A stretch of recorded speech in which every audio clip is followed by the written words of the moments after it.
Gets open for three. Dagger!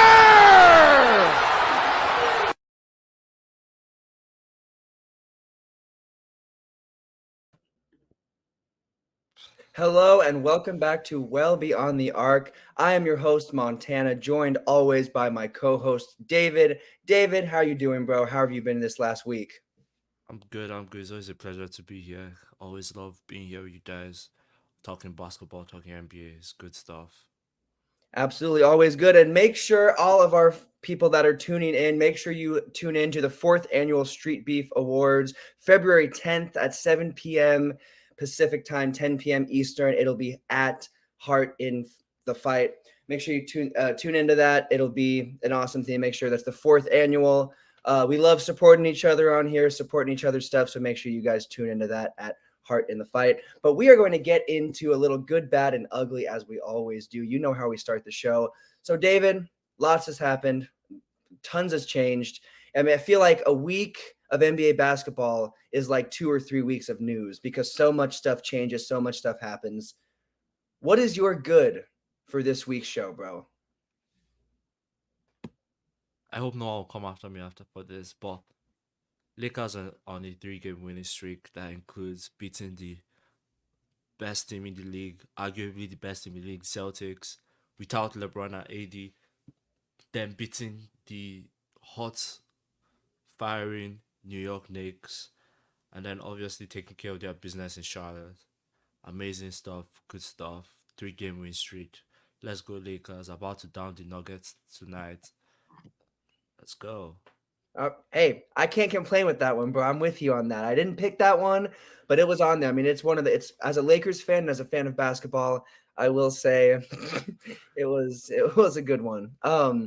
My good had to be, unfortunately, I'm going to talk about the other Los Angeles team, and it is not the Lakers, it is the Clippers. They are currently on an 8-2 run in their last 10 games, and they're making that James Harden trade look like it was a good idea. I was one of the people that was doubting it. I was like, I don't think it's going to work. I think we both were kind of doubting what it was going to look like, but they are making that James Harden trade look like it was a good thing. And shout out to the Clippers. They are not first in the West right now, but they are currently still in the top 4. So shout out to the Clippers. Not a Clippers guy, never will be, but they are playing really good basketball.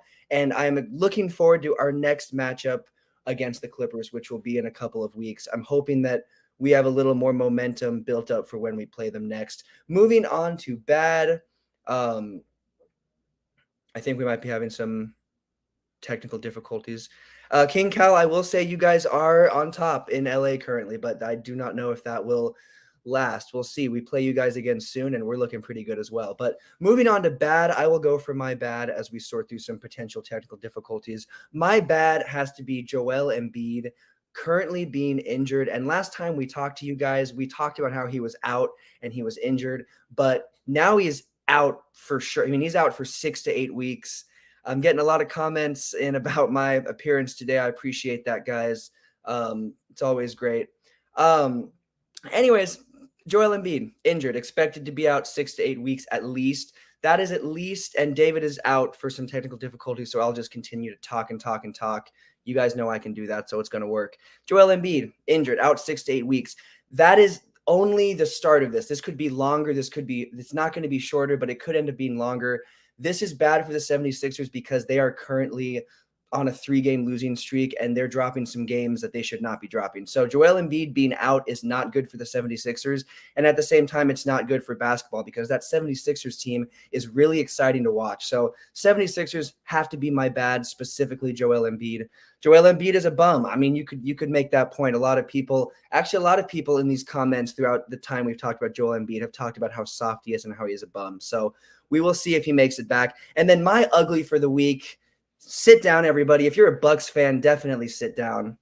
The Bucks, it's really hard to get through this right now. A, it's because I'm just by myself, and B, because these comments, it's kind of hard. But the ugly Bucks fans, make sure you're listening. Don't mute me. The Bucks are 1-4 since Doc Rivers took over. And what's worse is, I don't know if you guys have seen the interview he gave since they were 1-4, but he's blaming travel and blaming this. And dude, I don't know about you guys, but a good coach does not make excuses like that. That does not make me think this is the guy that's going to get the job done. So they're 1-4. The record shows that they're not going to get the job done potentially. And also his comments for me as a fan, which I am not a Bucks fan, but as a fan of the Bucks, I would be a little bit concerned about that.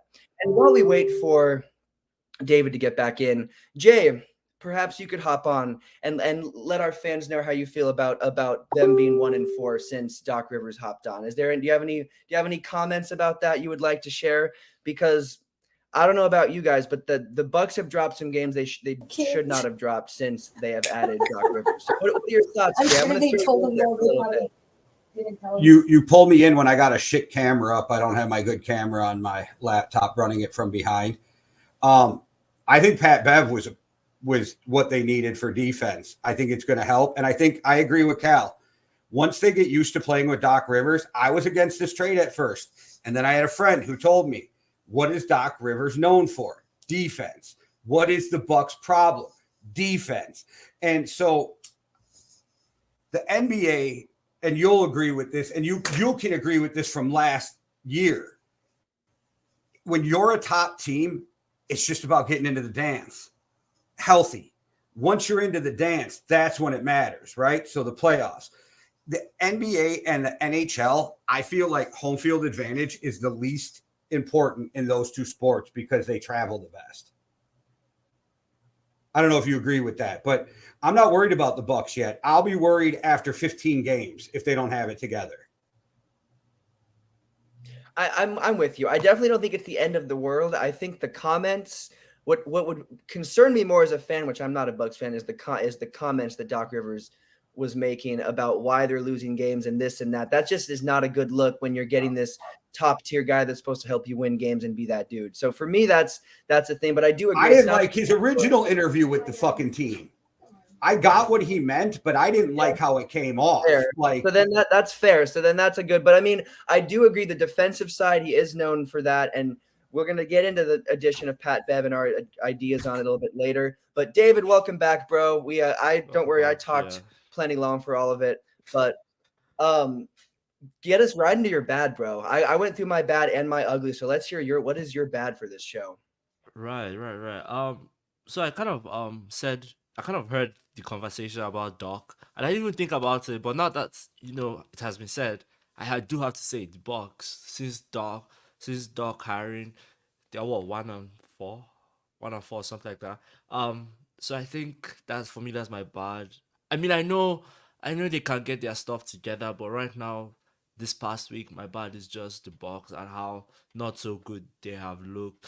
They have given up leads, double-digit leads in about all their losses, 4 losses so far. They are giving up double-digit leads. Please don't quote me on this. I literally just saw that stat today, and I'm like, wow, that's crazy. So definitely not something nice to see, especially for a team like Bucks that's meant to be the second best team or third best team in the NBA, arguably. So yeah, that's my bad. And also my ugly, I have to go with Embiid's injury, to be honest. I think for me that's really ugly, considering how the Sixers have looked right now. Lost all their games right now pretty much without him. And it's quite sad that he had to undergo that procedure that will probably keep him out pretty much till like the final few weeks of the season. So yeah.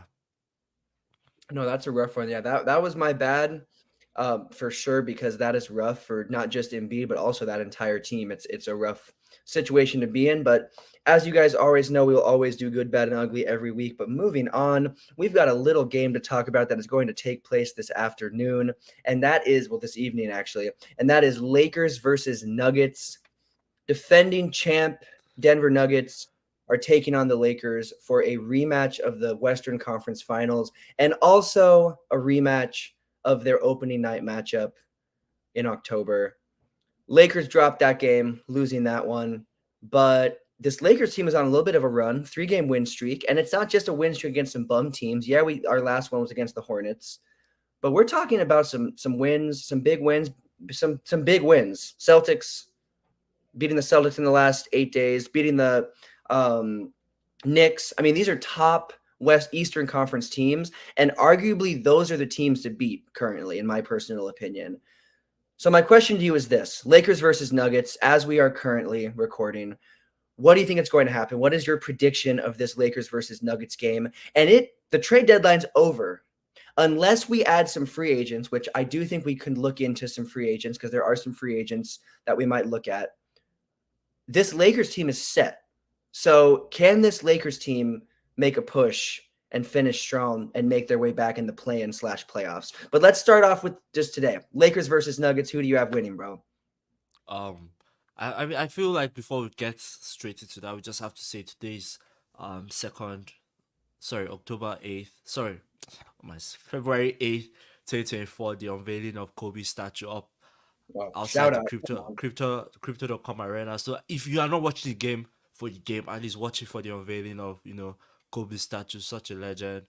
Really looking forward to it. I probably might not watch the game or watch the unveiling, but still, keep up with that. But down to it, let's go. Who win it? I have to back the Lakers, obviously. I've seen them beat Celtics, literally the best team in the NBA. I've seen them beat a red-hot Knicks. I have to back the Lakers. Lakers at home on this special night. No, LeBron will never allow it. I don't think LeBron will allow it. I don't think Anthony Davis will allow it. I don't think the gang will allow it. They're wearing their Mamba jerseys too, I'm pretty sure. They're wearing those Mamba, the ones they threw on in the I've got my own Kobe Bryant one. I got to throw that on today, bro, because they're not going to drop a game in those jerseys, bro. Exactly. The night itself is big. Like you said, the unveiling of the statue, I feel bad for not even shouting that out in the beginning of talking about this, because that's the biggest part of the whole night. Just that, I think, is enough to really bring that together, honestly. Definitely, exactly. The Nuggets can play. Like, they'll probably come up and turn up and play ball. But, like, the Lakers should not just especially they should not embarrass Kobe. Like, this is the team that we have seen them at their high, and then we have also seen them at their really bad low. So they should not just get to that point of really bad low at home on this special night. And, I expect a good game of basketball, very emotional game, obviously. But, like, they shouldn't allow their emotions get the best of them. Come up, play good basketball. Let's get the dub. Let's go. I agree. I definitely agree. I think that the Lakers are definitely capable of beating the Nuggets because, like you said, the Celtics are currently the best team in the East, and it's not even close, in my personal opinion. But I don't think it's on the shoulders of LeBron and AD. It's on the shoulders of Austin Reeves, Rui Hachimura, Max Christie. The role players need to show up. D'Lo, AD, and LeBron showed up the other night. They all had 20-plus points and balled out against Charlotte. But those were really the three only players that showed up in that game as a whole. We need our role players to show up. We got swept in the Western Conference Finals, not because AD didn't show up, not because LeBron didn't show up, because we did not have a very good performance from our role players consistently as a whole throughout that. We didn't have consistent performances. Our guys need to show up. Rui can play. We've seen him ball out. D'Lo can play. We've seen him ball out. Yeah. We cannot see these guys disappear. D'Angelo Russell has been playing really consistent ball, extremely consistent ball.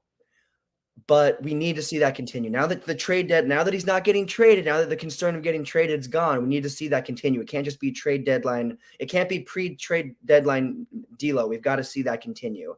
But if we see those players show up, we're going to see they were extremely consistent the other night on the floor against Charlotte, and their offensive consistency has been going up the last 3 games especially. So if those dudes can show up and LeBron and AD are in, because right now I saw they were questionable, but if AD and LeBron play, which they're always questionable. They're questionable every freaking night, bro. It's like if they're not questionable, you're actually concerned. If they're in as healthy, that's a concern. They've got to be questionable. That's just regular. But I'm going to say it right now. AD is going to drop his highlight performance against Jokic tonight because we have seen him be kind of cold against Joker / other prolific big men in the league. We are going to see him drop 35 to 40 points, 16 to 24 rebounds, and 3 to 4 blocks. And the Lakers are going to pull off a 120 to 115 win in Crypto.com Arena. I hate saying that, but that's what it's called, unfortunately.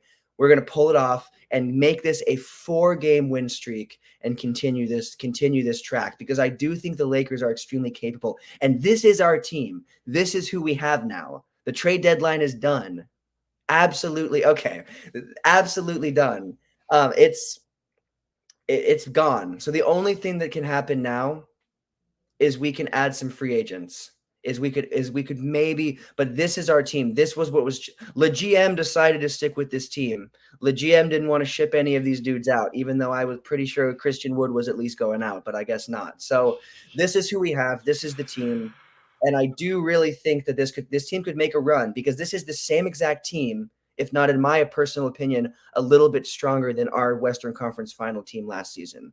Despite where we are now, give the Lakers the trophy. This is one of the first comments from Daybreaks that I can read out loud and agree with. So yes, give the Lakers the trophy. We'll leave that one there. But David, can this squad, as they sit right now, can this squad make a push? Or should they have traded a Christian Wood or a Max Chris? Should they have traded some of these pieces? What is your opinion on that? I don't think I have one, to be honest. Well, I've seen them win. I've seen this group of players win with or without LeBron and AD together. So I don't think it matters. I don't think a trade would have or not trading should change anything. They just it's the drive to come on the floor and actually play the ball. And if they do that every night, who's stopping the Lakers from finishing 6th, 5th? Fourth maybe. So they just need the push, and I'm going to say this, and you can clip me after this. Post All-Star break, when we know everyone has gotten their rest, the Lakers are making a push. Clip me on this. When the going gets going, the big boys will come out. Let's go. Agreed. I agree. I think you're onto something, bro. Next show, when we check back in, as you guys already know, the Lakers are going to be on top, and we're going to continue. I mean, we're going to be talking 5 or 6 or 7 game win streak. I already know. So moving on, it's time for everybody's favorite game, NBA player, or David is crushing it, bro. I'm trying to come up with these hard topics, and David's crushing it. So David got a 5 for 5.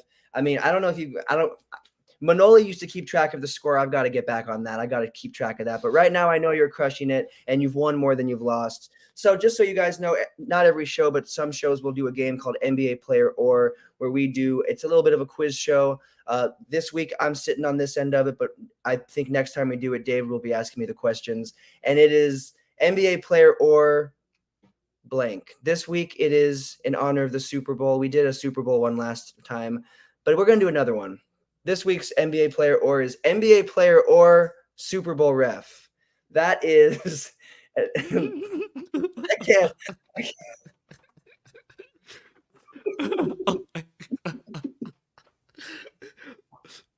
Okay. You know what? Let's forget the comments, right, for a minute. Refs. I've been trying to the whole time, bro. It's hard. Refs, though. I remember to know refs. You can do this. I remember to the NFL refs. Like, I don't know any. They're not 20 brothers or refs from NFL. Okay. And just so you know, none of them are like, not that you know any of the refs of the last 2 seasons, but these are refs within the last 40 years. So anyways, NBA I was even born 40 years ago. I was even born. I'm like half of that. I've had to do a lot of Google. I've had to do a lot of Google searching for this one. But anyways, David has been doing amazing. He has gotten 1 5 for 5, and I believe the other one was a 4 for 5, potentially 4 out of 5.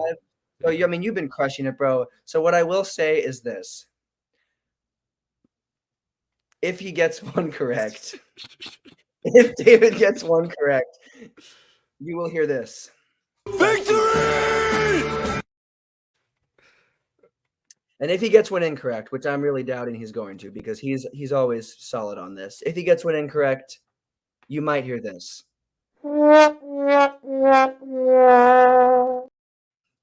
See a little MJ action. All right, starting off with name number 1 for NBA player or Super Bowl ref. The first name is Gerald Austin. Gerald Austin. I think he got traded today to the Miami Heat, no, Chicago Bulls, no, NFL ref. Bro, you had me. I was like, yes, let's go. I didn't want to show that, but all right, man, you got me. Gerald Austin was a ref in the 2001 Super Bowl, which was played between the Baltimore Ravens and the New York Giants.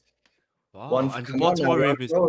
the Baltimore Ravens won that. I remember, yeah, because I was watching a YouTube video on like Super Bowl endings of Super Bowls from like 2000. Oh, yeah, no. That team was insane, bro. That defense was crazy. And so far, you're off to a good start, bro. Name number 2 is Jeff Adrian. Jeff Adrian. Freaking Jeff Adrian. Ooh.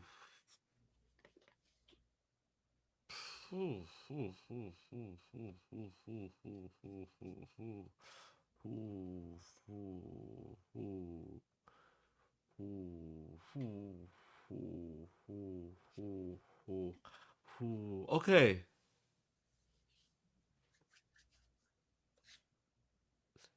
San Francisco 49ers NBA. Victory! Former pro basketball player that played several seasons overseas and in the NBA, most notably 1 season for Houston and 1 season for Milwaukee, averaging 4.6 points per game and 4.3 rebounds per game, and everything else was just below being an actual stat. So that's all he did. I'm curious. Why can't you give me names like LeBron or like Curry or let's even go down. Let's even go down. Terry Rozier or like Scottie. Hey, you're still getting them, bro. I don't know what to tell you. It's too easy, even like this, but you're on a roll now. Name number 3. 2 for 2 so far. Name number 3 is Johnny Davis. I can't believe this is even like, yeah. Wow. Okay. Johnny Davis. Johnny Davis. I'm going to go with. Ooh.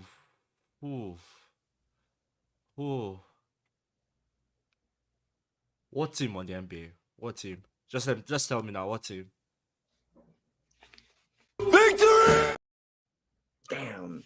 I thought I'd get Victory! Current member of the Washington Wizards. He's a current bench player averaging 2.3 points per game, and that's about it.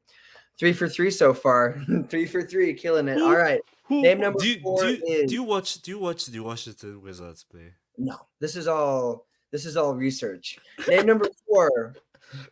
Name number 4 is John Perry. John Perry. John Perry. John Perry. Oh, NFL. NFL, yeah. Victory! A ref for the 2019 Super Bowl, which was played between the New England Patriots and the Los Angeles Rams, one of the worst Super Bowls of all time. And the final name, the only thing holding you back from, I believe, 2 5-for-5s in a row is I'm probably going to say it wrong because I didn't even see how to say it correctly, but Corey Kispert. There's a Corey Davis on the Golden State Warriors team that was just traded. He was just traded to whatever team he was. Pops up picks today. But Corey Kispert, what team? NBA. What NBA team is he on? Victory! Flawless victory. Guys, give it up for David. 2 5-for-5s in a row. Manoli, if you're watching right now, he's putting me to shame, bro. He is just rocking and rolling. We're gonna have to switch sides, bro. Next time you're gonna have to be the one asking. I'll give you the names like LeBron James and Steph Curry. You'll give me ones. Hey, that was you're killing it, bro. You're crushing it, man. Shout out to David. He's absolutely crushing it. If anyone cared about, I love you too. I don't know who Daybreaks is, but I love you too. If anyone was worried about Corey Kispert, that I'm sure you weren't. Another Washington Wizard, and actually, this Washington Wizard is averaging 11.9 points per game, 2.3 rebounds per game, and 1.5 assists per game. So he is actually doing a little bit. Again, Little bit. Again, That's winning games. That's the one thing they're not doing. That's winning games. So Again, that's the thing Washington Wizards. What's up with the love for Washington Wizards? Are you thinking of changing? Hey, we got to give them some love. We haven't talked about them at all, bro. I felt bad. I had to throw them because in they there. have We no have to give reason them to be talked about, though. They literally have no reason to be talked about. That is true. That is true. That is true. Thank you guys for another fun game of NBA Player Or. Moving right along, we already talked a little bit of 76ers ball. We're going to talk a little bit more because the 76ers are on a 3-game losing streak, and they are starting to look like a team that is not going to finish in the top 3. They've fallen to 5th in the East as we record. So my question to you, David, is how low will this team fall without Embiid, and how good is this team actually without Embiid? Is this team a contending team without Embiid, or is he really the thing that holds this whole team together? What are your thoughts on this current 76ers squad? You know what? They're a good team. You can't. Tyrese Maxey's an all-star. Look at Tyrese Maxey's an all-star. What's this dude's name? He's meant to be the third option. What's this? He's meant to be the third option. He's Joel, Maxey, and then him. Why am I blanking now? Anyways, I think they're a really good team, and I think I don't have an answer to that question. I think the best answer to say is they should just not fall to the point where Joel cannot bring them back up when he returns. That's the best way to say. If they're going to fall, they should fall. Every team falls. Like, there's nothing wrong. Your superstar goes down, fall. Yeah, that's okay. We will free pass. But like, don't just fall to the point where your superstar can't bring you back. If you fall to the point where Joel can't bring you back, then I don't know what to say. But this is a really good team, amazing team, and why am I blanking on this dude? I'm actually so pissed that I'm blanking on his name though. He's meant to be their third option. Can shoot. I am unfortunately also blanking on the names right now, to be honest with you. But I know I'm on the same spot. I know who you're talking about. I cannot place the name, to be honest with you. But what I will say is this: they're not the same team without Embiid. They're still a team that has talent and a team that can win games without Embiid. Also, they don't have an extremely top-heavy rest of their schedule. Up until the All-Star break and even after, they don't have an extremely heavy schedule. They've got a lot of winnable games even without Embiid. But the problem is we are seeing a pattern of these players, like even Maxey, noticeably being different without Embiid. Does that mean that Maxey isn't going to be able to drop a 30-piece game without Embiid in? Absolutely not. You would think it would actually open up more scoring options, but because of what Embiid does on the court for the flow of that basketball team, you see a noticeable difference. Maxey has not dropped a 20-point game in their last 3 games, in their losses. He's been dropping 9, 50. I mean, he's been having low games. The team as a whole is a noticeable difference because of what Embiid does as a whole. But I don't see them falling below 6th or 7th. I think they'll still be around 6th or 7th. And then I actually think, clip this right now. Anyone that wants to clip this. Embiid comes back, and not to say this was the best thing that ever happened for this team, but Embiid comes back stronger, and maybe this team makes a deeper playoff push because we know who Embiid is as a player, and we've seen him go down towards the end of the season with injuries. This might be the best time for him to be down with something. If it's fixed, if he comes back and he's an animal and he's hungry and he's ready to go and he knows, obviously he's not going to get that MVP award. So if he's back and he plays with some vengeance and he goes for whatever he can get that isn't that, just going for the best he can finish, I think they're going to have a great finish, and I think we could see the 76ers in the Eastern Conference Finals. I really think that's still a possibility. So shout out to the 76ers. They're definitely not dead in the water, but obviously Embiid is the heart and soul of that team in a lot of ways, and without him, you see a lot of those holes. But again, their schedule isn't super top heavy, so I think that they'll be fine. And like you said, they've got Maxey and they've got other options that I do think will be able to band together. And also there's players like Robin Lopez, which is Robin Lopez, the best player to pick up? No, but if you're looking for depth if you're looking for depth in different positions, there are free agents that are out there right now that could benefit you. So I don't think the 76ers are dead in the water at all. I'm predicting by March they'll be 6th or 7th in the East. That's my prediction. I don't think they'll be in the top 3. Yeah, as I said, like just to get to the point where Joel can take you. And I also don't want them to play a team where I don't also want them to fall where they have to play the Celtics in the first round. You know what I mean? Like we don't want that to happen or play some other team that they should not be playing in the first round. So they should they can fall, but don't fall to the point where Joel can bring the back up. And Tobias Harris, that's the name. Tobias. But bro, Tobias, come yeah. on, how can I forget? Yeah, I couldn't remember that either. That's his name right there. So but yeah, the Sixers. Hopefully, Nick Nurse figures it out. Maxi figures out. Maybe All-Star break is what they need to just. And That's well, true. what 1 week away from it? Pretty Yeah, much. we're coming Yeah. up, bro. We're right there, man. And that's a good time to rejuvenate, and a lot of teams can kind of reevaluate what they need to do. So shout out to the 76ers, man. They're definitely not dead in the water. Moving on to a team that is the exact opposite of moving down. Now, they did just come off of a loss last night against the Pelicans, but the Los Angeles Clippers are currently 4th in the West, and they're right behind first. They're like under 2. I mean, it's right there. There's a bunch of teams with the same amount of losses right there. It's One loss. one. I mean, it's right. They're right there. They were first. As I wrote the lineup yesterday, they were first, but now they are 4th. But either way, with the West being as close as that is, that's actually extremely impressive. But my question to you is this: we're like a weekish out from All-Star break, plenty of regular season basketball left. Can the Los Angeles Clippers finish this season in the top 3? And can they continue that in the playoffs? Will we see them in the Western Conference Finals? What are your thoughts? 2 different questions. First question, 100% top 3. Like they are the top. They are one of the top 3 best teams in the West currently. You know, Denver, Minnesota, and then literally, what's the word? What's this team? And then Clippers. Then OKC is just right behind them in terms of play, and all that stuff.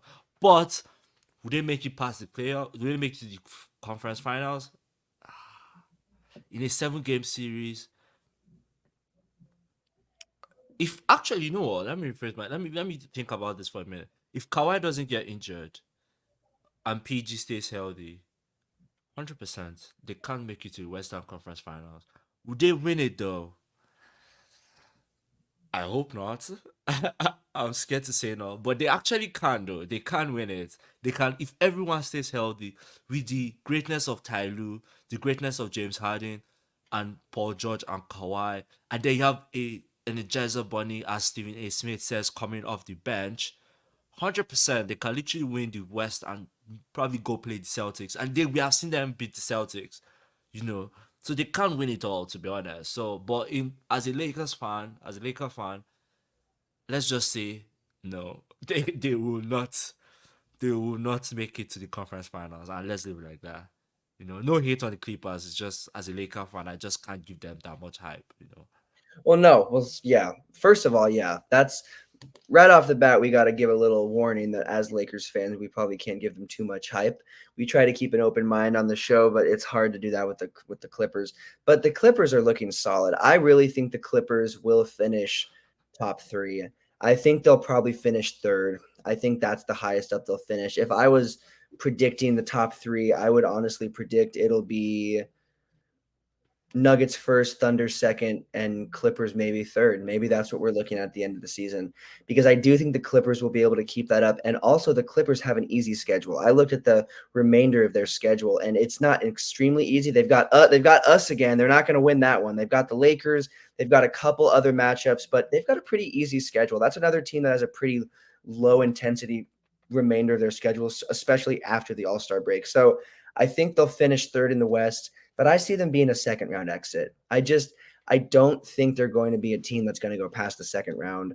I do see them being a team that goes past the 1st. I do think that they are a team that will be able to make that push, but I don't think we'll see them go past the 2nd round. Could they be a Western Conference surprise team? Maybe. Maybe they're my team where I'm like, maybe they're my Western Conference surprise team that might make a push, but I don't think that they are. They just have not shown that. And arguably they're the best they've been but also I just don't think that they are at the same time. Like I do think there's a lot of positives there and a lot of things that they can build off of. And that's maybe another team that's going to look at some of those free agents, especially those vets that are available.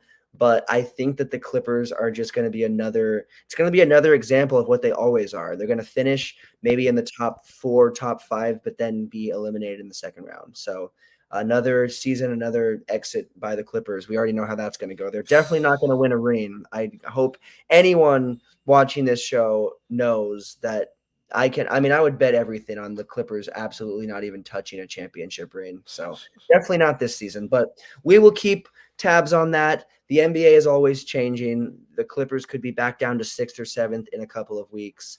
Montana brings out the bronze sexuals. I guess so. I guess they're all coming out here talking about whatever. I mean, hey, I don't know what to say. LeBron, it's hard to hate LeBron at this point in his career with what he's doing, despite all the whatever. Everything he's doing right now, it's kind of crazy. But we'll talk about LeBron some other time. Moving on, the trade deadline, as I just said, is over. It is past. It wasn't super eventful, but there were a couple of moves we're going to talk about and give some letter grades for. The first one I'm going to talk about is the Thunder receiving Gordon Hayward. I actually think that is a really nice situation for everyone involved. I'm going to give that a B+ as a letter grade because OKC, not only did they add depth to a position where they could add depth to, where they did, I'm not going to say they needed to, but they very well could strengthen that position. They also are adding something that they don't really have, and that's vet presence. I think that a team that has vet presence goes a lot farther, especially in the postseason when you have a lot of those young guys together. It's like if that OKC team with Kevin Durant, James Harden, and Russell Westbrook maybe had a little more, and Serge Ibaka maybe had a little more vet presence, maybe they would have gone farther because sometimes that can be enough to hold the team together. I'm not going to say that would have made it go farther for that one squad, but I do think that for this squad right now, I do think it will help them go farther than just a first-round exit. So give me Gordon Hayward going to the OKC Thunder a B+ because it also is a really good spot for him as a player. He's actually been having a pretty good season and he's been putting up pretty decent numbers. So he's kind of been under the radar playing pretty well. And so now I think he can go to a team that is pushing for a championship. Are they going to make it? Doubt it, but they're pushing for one. And so I think him playing for that squad and adding that vet presence is a pretty good thing. What are your thoughts on that pickup for the Thunder? No, definitely good guy, good player, good role player also. He'll probably, he's probably start, but like again, you said he's a young team. They probably don't have the experience to make it past the first round or second. They might make it past the first round and go to second round, but then won't make it past the second round. So yeah, it's definitely a good addition. They need the vet presence. Every team needs that vets. Vets are, I think, in my understanding, vets are actually underappreciated and underestimated. So having a vet on your team goes a long way. Yeah, nothing more I can say on that. Again, I guess B. That's that kind of where I'll leave the grade at B. I think that's good. Moving on, Patrick Beverly. That dude's funny, bro. I don't know even if y'all hate him. I mean, I didn't like him as a Laker. I didn't like him before he was a Laker. I didn't like him after. He's funny though. He's funny to watch. His antics are funny. He got traded to the Bucks. He dropped the announcement on his podcast, on his own podcast. Like it was true, the podcast people knew. I was like, oh god, this dude is crazy. Sounds about right. It sounds about right. That sounds about like, I mean, him and Draymond Green stay on their podcast, dropping announcements, doing about. That's just who they are. But Patrick Beverly to the Bucks. When you bounced out for a second and we pulled Jay in and talked about the Bucks and how it does add a little bit of defensive depth, and I do agree with that, but it adds a little bit of defensive depth and a whole lot of potential antics, and I don't think he's a good enough player for it to add that much, but it does add some defensive depth, so I'll give Pat Bev to the Bucks a C+. I am going to give it a little bit because I do think it's a C+. I think it's a C+ worthy trade only because I do think they need defense and maybe he will help strengthen that defensive core. But at the same time, it's Pat Bev. And I don't want to say prime Pat Bev or Pat Bev in his prime, but it isn't Pat Bev in his prime. So that Pat Bev that he does think deserves that talk and deserves that whatever, I don't think he's that dude anymore anyway. So I'd give it a C+. I think it adds a little bit of depth, but I don't think it does anything too much. What are your thoughts on old Patrick Beverly? amazing dude. Amazing dude. He's so funny, low He key. is. But yeah, amazing defender. I think he can defend off five. No, okay, no, minus the five. He can't probably defend the five. But yeah, Um, he can do 4 I for mean, sure. defend, definitely defend. Every team good. Offensively, he's okay. He's not the best. As a point guard, he's not really the best, but he can drop some dimes. But this is where I have to kind of agree with you. I think the Bucks should take any defense they can get. And Pat Bev being an amazing defender, they should 100% be over the moon for this trade. And for me, I'm giving this trade A minus, just because the antics. I feel like they will get the antics he brings. That's probably why I'm not giving it an A, just because of the antics. But like defend or low key Bucks needed that, and it would be good to see how his relationship with Doc. I'm trying to picture those two personalities together, Doc and then Pat Bev. Wow, that would be crazy. But yeah, A minus Pat Bev, absolutely funny guy. No, it's a pickup for sure. It's a pickup. Another pickup for the East. Looking at Xavier Tillman, the Celtics picked up big man Xavier Tillman, and I don't know about you, but for me, this is one of the best pickups. I know this wasn't a super exciting trade deadline like we've seen in the past, but Xavier Tillman to the Celtics adds a lot of depth to that position that they need, especially to go far in the playoffs. Come postseason, I think we've seen the Celtics lacking depth in that position. And if it's going to be Celtics versus Nuggets or Celtics versus Lakers, Celtics versus any team with a prolific big man in the West, they've got to come ready. So Xavier Tillman, I'm going to give that an A. I've got to give that an A. That's one of the only A's I'm going to throw out here. I'm not just handing them out, but give me an A for Xavier Tillman because I do think that is going to solid pickup for that position for the team. Yeah, no, definitely. Now that I think about it, Celtics are used to jacking up about 40 to 45 threes a game. So bringing in this dude, big man, in the paint, they have someone to pass to in the paint. They need to start scoring in the paint. So again, this is a team grade A for me. Amazing pickup. I was surprised that the Grizzlies let him go, considering how thin their squad is. Which is I kind know. of where I'm surprised. It looks like they're turning over a little bit, possibly with what they're doing. like what like a rebuilding type of thing. Yeah, it looks like now it looks like that's what they might be looking to, which is unfortunate because they had a squad until stuff fell apart. Another really good pickup: Dennis Schroeder and Thaddeus Young traded to the Nets. We talked about the Nets last show. I think the Nets are a team that they're, I think, currently 11th in the East, but they're right below 10th. They're just sitting right there. I think the Nets are a team that could make the play-in and then surprise people in round one and beat whoever they play in the first round. Am I 100% sitting by that and standing on that? No, but I am 100% standing by them being in the play-in. I think they will absolutely be in the play-in, and I think adding especially the offensive, this just adds offensive depth, especially with Dennis Schroeder. Adding the offensive depth of Dennis Schroeder and the presence of Thaddeus Young, I think the Nets are building something special, building a young team that might make a push. Are they going to make any push too deep in the playoffs? No, but I do think we'll see them be in the plan. So give me Dennis Schroeder and Thaddeus Young to the Nets. Give me that a B because I do think that will just continue to strengthen that core that they're building up in Brooklyn. Yeah, definitely. Cam Thomas is amazing. I just have to put it out there. Oh my gosh. When he played the Lakers, I was pissed. Oh, I was like, this dude is well. Anyways, yeah, I like Dennis Schroeder. I don't know why the Lakers let him go. I was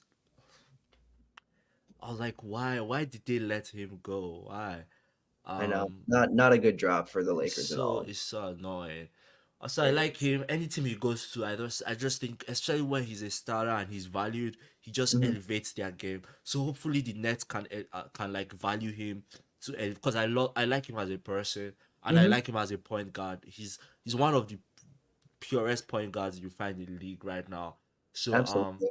Hopefully he's used well. Hopefully exactly. because if he is, that's a solid pickup. So a big fan. That's a pretty great, and the Nets are a pretty solid organization. I think they're out from under the cloud of the Kevin Durant drama and everything. I think they'll move forward. Another big pickup for a team that needs it is Buddy Hield of the 76ers. I think this was big because they need shooting. They need shooting. This 76ers team has struggled. Do they have some shooters that can have some nights? Yes, but that's huge. And talking 76ers right now, a team that needs, give me a B. Give me a B for Buddy, because I think they didn't really give up that much for him. They got more than what they gave up. Another interesting setup was PJ Tucker to the Mavs. Mavs traded away Seth PJ Curry. Washington.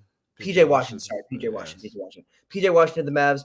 Traded away for Seth Curry and I don't remember the other player. Grant Williams. Grant Williams and Seth Curry. I think that's a good trade for Charlotte. I think it's a good trade for everybody involved.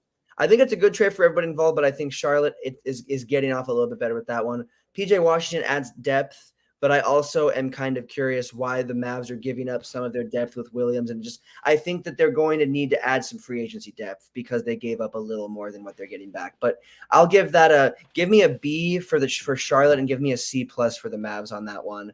I just think it's an interesting one. But again, trade deadline's passed. There's going to be some free agent pickups. There's some vets that have either just been bought out or will be bought out, and some players that have been free agents or will become free agents. We may see some vets that we'll talk about in the coming weeks, coming months. Might I say this was a very not to cut you, I'm sorry, but like this was a really boring deadline transfer.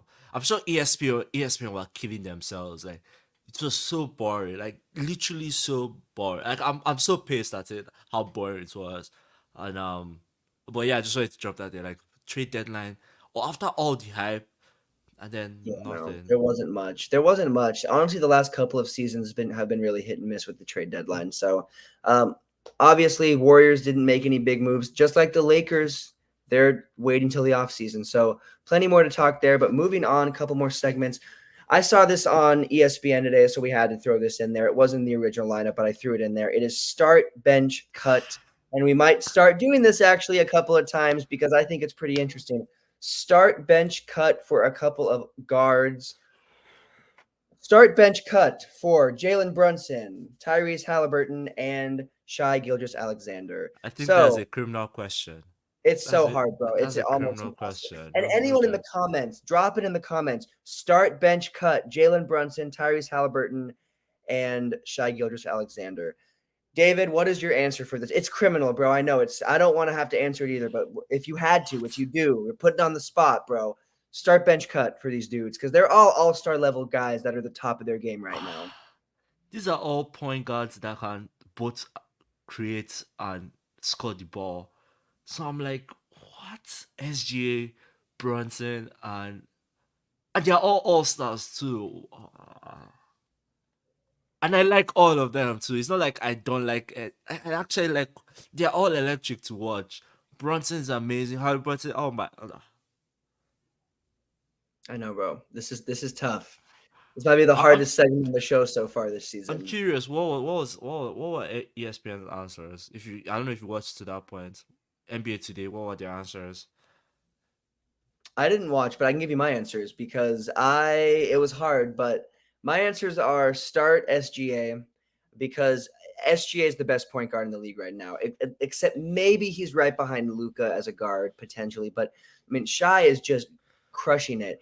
And is he the only reason his team is second in the West? No, because if he was the only good player on his team, they would not be second in the West. But he is a leader, and he has bumped himself up to being literally one of the best point guards, if not the best point guard in the league. So give me start SGA. I'm going to bench Tyrese Halliburton because dude is averaging 11.6 assists per game. I mean, come on now.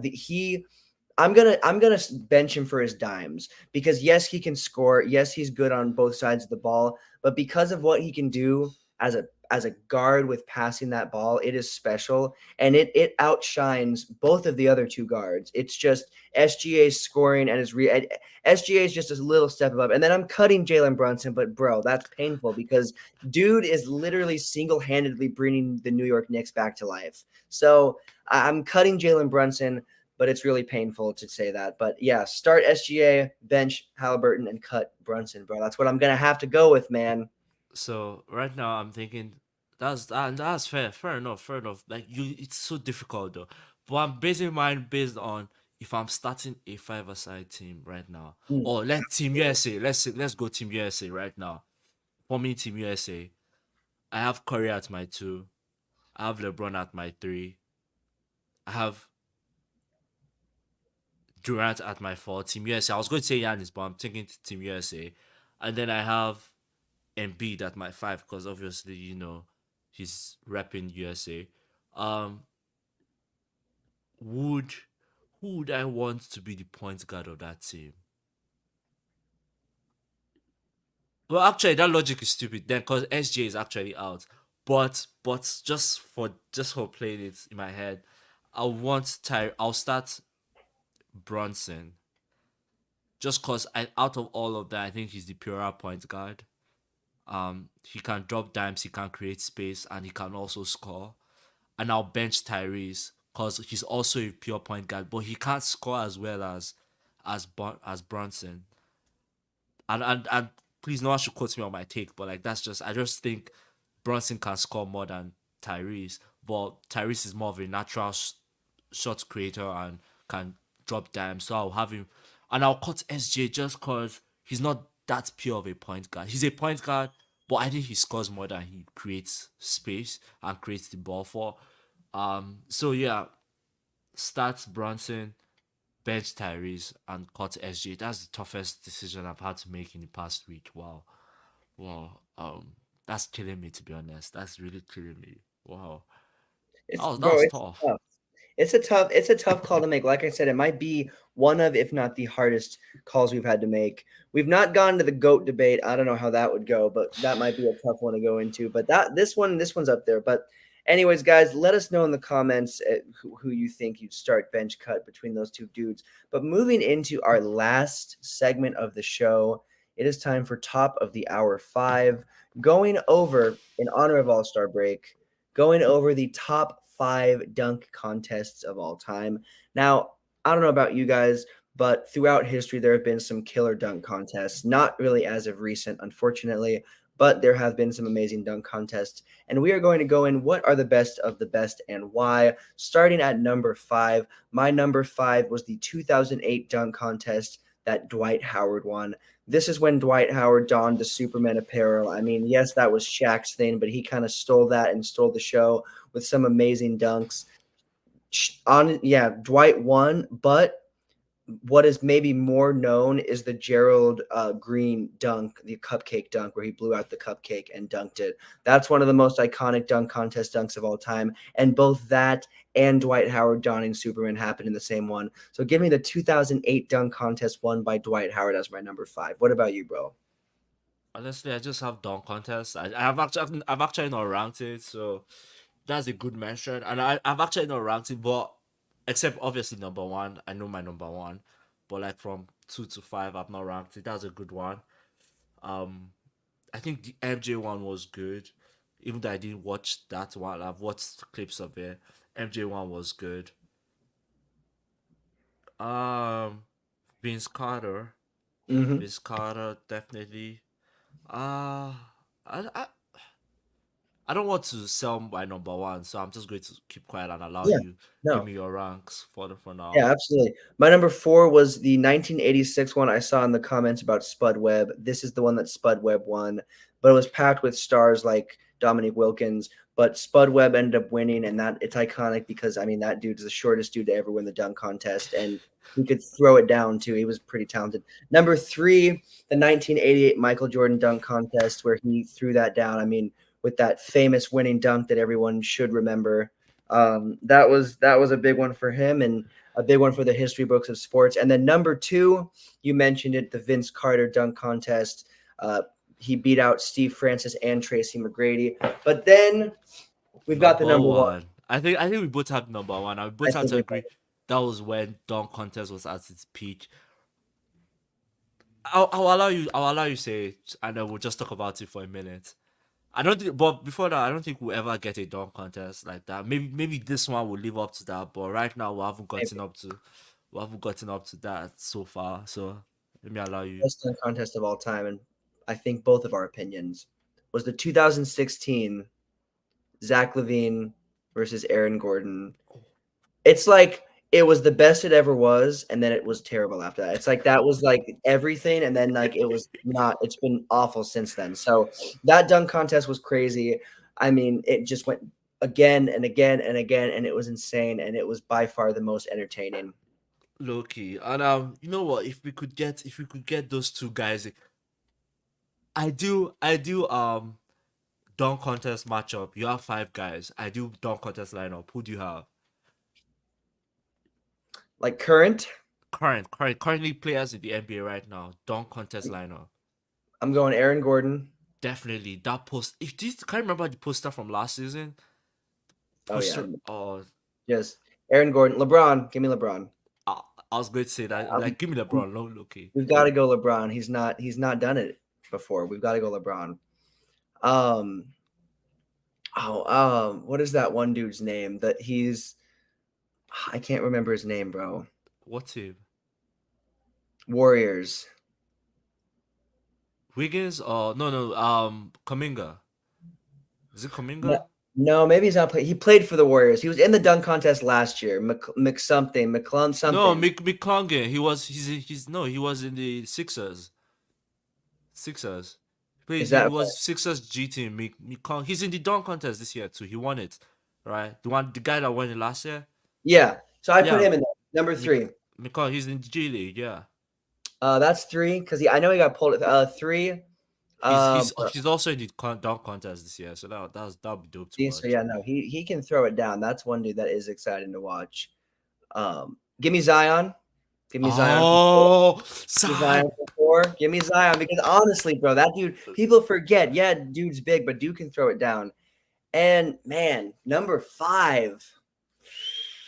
That's a tough one, bro. That's a really tough one for that 5. Because I got a couple of dudes in mind. It's hard to narrow it down. And it's like LeBron is on there because LeBron hasn't done it before, and LeBron can still throw it down. Okay. LeBron doesn't dunk like a 39-year-old, bro. Let's you know what? Let's remove LeBron, right? And then you have 2 more. You have 2 more. We'll keep LeBron on the back burner. You have 2 more. I have one in my mind. I'm going to see if you think about it. Who do you have in your mind right now? I have a healthy Ja Morant. Oh, yeah. Oh, absolutely, bro. That'll be Ja Morant. Yeah, that'll be electric. And, that'd be something else, bro. I want to say Obi Toppin, but we've already seen him in dunk contest, so I'm not going to put him in there. I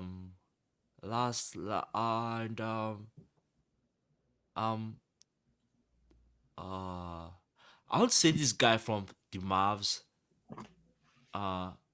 But Giannis also be a good. Giannis will also be a good one too. Watching Giannis dunk it, Giannis in dunk contest would be good. This guy from something lively. What's his name in the Mavs?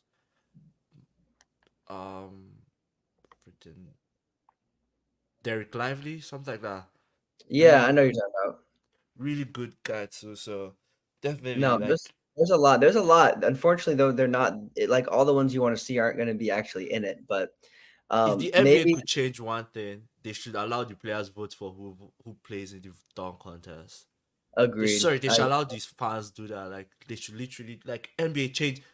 I don't know how NBA needs to hear this, but they need to allow the fans choose the participants of dunk contest. It's that simple. Yeah, I agree, bro. We gotta let them know what the fans want because it's definitely something that people are wanting to see different. But who knows? But anyways, it'll be exciting. We'll check back in with you guys about All-Star action next show and even beyond that. But as always, thank you guys so much for tuning in. This has been another great show. But this is not the only place where you can find David and I. David, where else can we find you in the podcast world?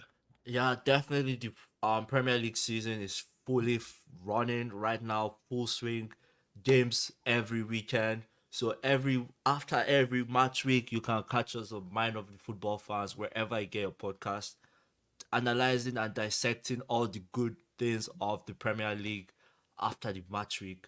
We want to see you there. Do not miss it. Love you guys. We'll talk to you guys next time.